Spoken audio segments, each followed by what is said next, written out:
6 সপ্তাহ ধরে নতুন সরকার আসার পরও হাসিনার দোসর যারা ছিল তারা সবাই বা তাদের অনেকেই তাদের ওই দায়িত্বের জায়গাগুলোতে রয়ে গেছে।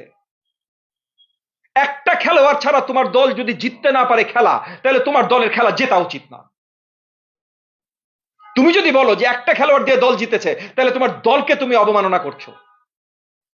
একইভাবে প্রত্যেকটা সেক্রেটারিয়েটে, প্রত্যেকটা বড় বড় দপ্তরে হাসিনার যে দোসররা ছিল, যারা বুলেট তুলে দিয়েছে, যারা কথা বলেছে, যে কথার মাধ্যমে ওই বুলেট মারতে গেছে, তারা এখন ওই জায়গায় আছে।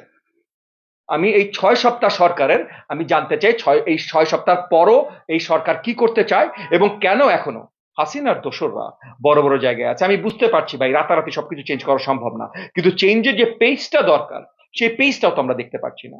প্রথমে একবার ভাই পরিষ্কার করেন আপনারা কি করতে চান।